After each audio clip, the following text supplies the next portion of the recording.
गणपते नमः। ओम नमः शिवाय।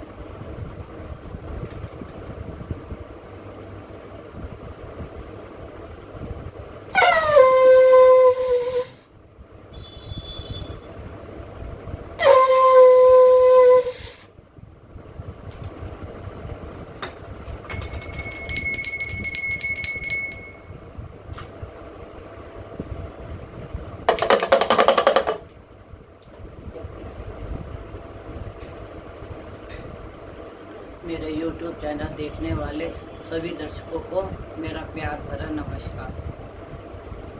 आज एकादशी है, निर्जल एकादशी। उसके मुबारक हो आप सबको। और आज मैं इसलिए आई हूँ कि आपने मेरी पिछली 5-6 वीडियो में देखा है कि मैंने आपसे कहा था कि अगजनी की संभावनाएं काफ़ी बढ़ जाएंगी।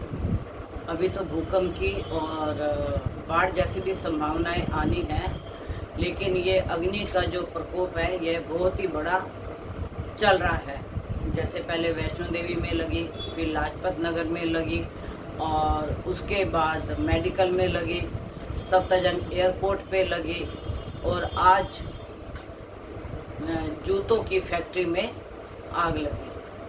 तो जब यह घटनाएं सुनने को मिलती हैं न्यूज़ से तो मन बड़ा व्यथी होता है, दुखी होता है कि यह हमने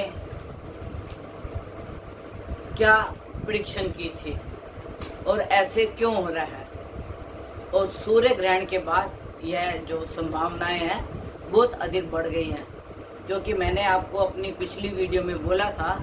चंद्र और सूर्य ग्रहण यह खगोलीय घटना है और आपको मालूम है जब चंद्र ग्रहण होता है तब भी समुद्र की लहरें बहुत उछलती हैं और जब सूर्य ग्रहण होता है तो भी समुद्र की लहरें काफ़ी ऊंचे उछलती है।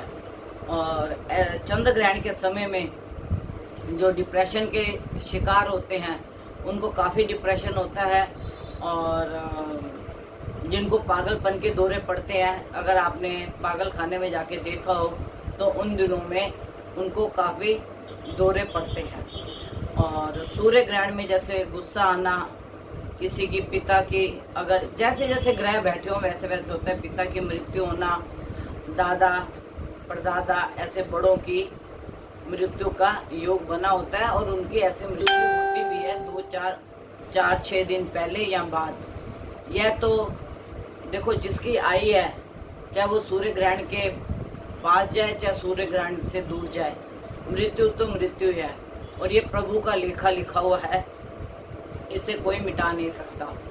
बाकी कुंडली से देख के अवलोकन किया जा सकता है कि इनकी आयु का कैसा योग बनता है। दूसरी बात, जो ये अगजनी की घटनाएं हो रही हैं, इसके लिए मैं अपने व्यूअर से बार बार यही बोलूँगी, आप अपने घर, अपनी दुकान, अपनी फैक्ट्री का खास करके ध्यान रखें। जब आज जूतों की फैक्ट्री का मुझे मालूम लगा तो 4 दमकल की गाड़ियां वहां पे गई और अभी भी आग जो है वह भड़की हुई थी, आग को के ऊपर कंट्रोल नहीं हो पा रहा था। तो जब ये ऐसी घटनाएं होती हैं तो मुझे YouTube पे आके बताना पड़ता है और कई तो क्लाइंट्स के मेरे पास फ़ोन आ जाते हैं कि गुरु माँ यहाँ आग लग गई, इधर ऐसे हो गया, इधर ऐसे हो गया। तो एक तो गर्मी का भी है, शॉर्ट सर्किट का भी है। और तो मैं आप सबसे एक ही निवेदन करूँगी कि आप इस चीज़ का ध्यान रखें, अपने बिजली के स्विच और जो मीटर हैं इन सब चीज़ों का आप ध्यान रखें। इससे देखिए ज्योतिष का तो कोई मतलब नहीं है कि जो बातें मैं आज आपको बता रही हूँ यह हमारी घरेलू बातें हैं और उसी को ही लेके, क्योंकि जब ये घटनाएं होती हैं तो मुझे बहुत दुख लगता है। जब मेरे को मालूम लगा कि ऑल इंडिया मेडिकल की 9वीं मंजिल में आग लगी तो उस वक्त में ऐसे लग रहा था कहीं वहाँ मरीज ना हो या वहाँ के डॉक्टर ना हो, नर्स ना हो, किसी को भी ऐसा आघात ना पहुँचे। और प्रभु की दया से ऐसा हुआ भी। और सफ्दरजंग एयरपोर्ट के ऊपर जब मैंने आग सुनी तो आपको पता है कि जहाज़ों में पेट्रोल होता है तो ऐसे लगता है कि यह घटना बड़ा रूप ना ले ले। तो अभी हमारे को कुछ ऐसी घटनाएं देखने को तो मिलेंगी। और मैंने आपसे बोला था कि कोरोना का तो प्रकोप काफ़ी कम हो गया है, क्योंकि आप लोगों ने सरकार की मदद की, आप लोगों ने प्रिकॉशन लिया, और आप लोगों की प्रिकॉशन से लॉकडाउन भी खुला, दुकानें भी खुली, लोगों के रोजगार भी खुले। तो मैं ये आपको एक बात कहना चाहती हूँ कि इसी तरह प्रिकॉशन लेते रहें, मास्क पहन के रखें और डिस्टेंस मेंटेन करके रखें, ज़्यादा बाहर ना निकलें। अगर बहुत ही ज़रूरत हो, अगर आपको लगता है कि हमें बहुत ज़रूरत है और हमें निकलना ही है और हमारा बाहर जाए बिना हमारा काम नहीं है, तो आप ज़रूर उस काम को करें। बाकी मेरा आप सबसे एक ही निवेदन है कि हमें अपने दान पुण्य कर्म इनके ऊपर बहुत ध्यान देना चाहिए, क्योंकि जब हम अपने दान पुण्य कर्म इनके ऊपर ध्यान देंगे तो मुझे ऐसे लगता है कि जो ये आपदाएं हैं ये टल सकती हैं। क्योंकि देखिए, सबसे बड़ी बात ये होती है कि लोग बोलते हैं कि जो लिखा है वो तो होके रहेगा। अगर जो लिखा है वो होकर रहेगा तो ये फूल, चंदन, माला, अगरबत्ती, जोत, ये सब चीज़ें क्यों बनी हैं? प्रभु की आराधना के लिए। हवन सामग्री ये क्यों बनी है? प्रभु की आराधना के लिए। कपूर, तो जब हम इन सब चीज़ों का उपयोग करते हैं और मंत्र जाप करते हैं, यह तो जरूर है कि जो प्रभु ने कलम में लिख दिया वो होनी है, लेकिन उसको हमारे को सहने की शक्ति मिलती है। दूसरा, जब हम अच्छे कर्म करते हैं तो हमारे मन से नेगेटिविटी निकलती है, नेगेटिव मतलब गंदे ख्यालात हमारे निकलते हैं, और हमारे को ऐसे विचार नहीं आते कि हमने किसी का बुरा करना है। तो यह जो मेरी आज की वीडियो है सिर्फ अगजनी के ऊपर थी, और एक छोटा सा कि आपको ध्यान दिलाने के लिए कि देखिए, अगर हमारे से कुछ ऐसी घटना का अवलोकन हो जाता है या हमारे मुख से ऐसे निकल जाता है, तो ये हम नहीं चाहते किसी का नुकसान हो, लेकिन ग्रहों का खेल और कुछ अदृश्य शक्तियाँ जो प्रभु से बहुत जुड़ी हुई हैं।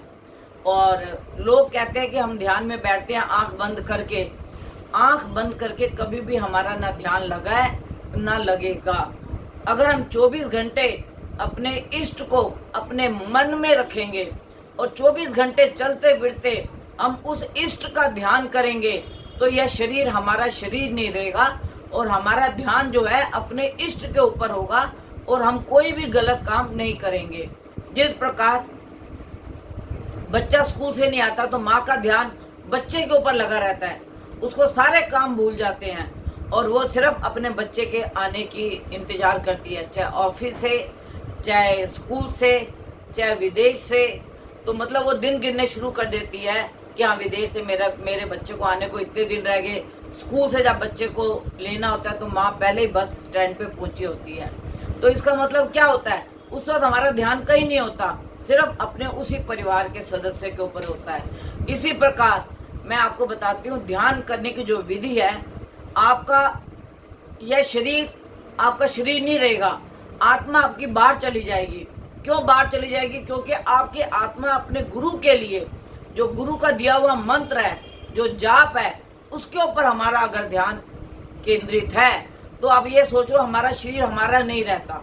तो उस वक्त हमारा ध्यान जो होता है अपने गुरु के ऊपर होता है, उसको बोलते हैं ध्यान क्रिया। और अगर हम 24 घंटे किसी काम को करते हैं, चलते फिरते उठते बैठते अपने प्रभु का ध्यान करते हैं, तो समझ लो ये जो शरीर हमारी आत्मा है वो हमारे पास नहीं होती, हमारे गुरु के पास होती है, और ये शरीर से बाहर होती है उस वक्त। मतलब ऐसे नहीं कि आत्मा निकल जाए तो आदमी के प्राण निकल जाए, मतलब हमारे विचार, हमारी सोच, यह सारी जो होती है परमात्मा से जुड़ी होती है। और जब तुम परमात्मा से जुड़ जाते हो तो तुम्हारा किसी का मन दुखाने का नहीं करता, ना तुम्हारा दिल करता है कि हम किसी के लिए बुरा सोचें, और ना ही तुम्हारा दिल करता है कि हम किसी को बुरा कहें। और तब हमारे विचार भी बदल जाते हैं, दान में चले जाते हैं, पुण्य में चले जाते हैं, और किसी को खाना खिलाने में मतलब हमारा मन करता है कि हम ऐसे काम करें, क्योंकि गुरु की शक्ति हमारे अंदर प्रवेश हो रही होती है, हमारा ओरा बदल रहा होता है। और जब हमारा ओरा बदल रहा होता है तो आप ये सोच लो कि हमारे विचार भी बदल जाएंगे, हमारे कर्म भी बदल जाएंगे और हमारी पूजा पाठ भी बदल जाएगी। तो हमारे को, और जो ये मैं शंख बजाती हूँ, घंटी बजाती हूँ और डमरू बजाती हूँ, इसका भी एक लॉजिक है। मैंने आपको शंख का बताया था कि हमारे घर से नेगेटिविटी निकलती है। दूसरा, हमारे जो फेफड़े हैं वो मजबूत होते हैं और हमें लंबी सांस लेके शंख बजाना चाहिए। घंटी का भी एक कारण है कि हम घंटी बजाते हैं तो हमारी नेगेटिविटी बढ़ जाती है। डमरू बजाते हैं तो तब भी हमारी नेगेटिविटी बढ़ जाती है। तो हमारे को उस भोले की याद आती है। जब हम मंदिर में जाते हैं, घंटियां बजती हैं और घंटे बजते हैं तो हम कहते हैं कि मंदिर से नेगेटिविटी निकल गई। जब हम अपने घर में ये शंख बजाएंगे, घंटी बजाएंगे और डमरू बजाएंगे तो हमारे शरीर की नेगेटिविटी निकलेगी। जोत जलाएंगे और छोटा मोटा अगर हम महीने में 15 दिन में, पूर्णमासी में, अमावस में अगर हम छोटा मोटा दान वो करते हैं, हवन करते हैं, तो भी हमारे घर की नेगेटिविटी चली जाती है। और जब हम ये सारे कार्य करते हैं तो जिनके घरों में छोटे बच्चे हैं वो देखते हैं कि हमारे माता पिता क्या कार्य कर रहे हैं, और जो हमारे माता पिता कार्य कर रहे हैं तो बच्चे भी वही कार्य सीखते हैं और वही मंत्र बोलने शुरू करते हैं और वैसे ही काम करने शुरू करते हैं। तो आज मेरा सिर्फ वीडियो बनाने का एक ही मकसद था कि ये अगजनी की घटनाएं अभी प्रकोपित हैं और होंगी, तो इसका थोड़ा सा ध्यान रखें। बाकी अगर मेरे से कोई कांटेक्ट करना चाहता है तो 9810930691 पे कांटेक्ट कर सकता है, और दूसरा 9999 4 बार 99338366 इसके ऊपर कांटेक्ट कर सकता है 11 बजे से लेके 4 बजे तक। और जो भी किसी की प्रॉब्लम हो वो फ़ोन से कांटेक्ट करे और फिर मैं उनसे बात करके उनकी कुंडली का अवलोकन करके और जो भी उनकी प्रॉब्लम्स होगी, जितनी भी मेरी समझ होगी, मैं उसके हिसाब से उनको बताऊंगी। और बाकी आगे आप अच्छे कर्म, दान धर्म कर्म इनकी तरफ अपना ध्यान लगाएं तो आप ये देखिए कि हमारा भारत एक सोने की चिड़िया दोबारा से कहलाएगा और ये कोरोना सब हमारे यहाँ से दूर हो जाएगा अगर हम प्रिकॉशन लेके और सरकार की गाइडलाइन पे चलते हैं। नमस्कार।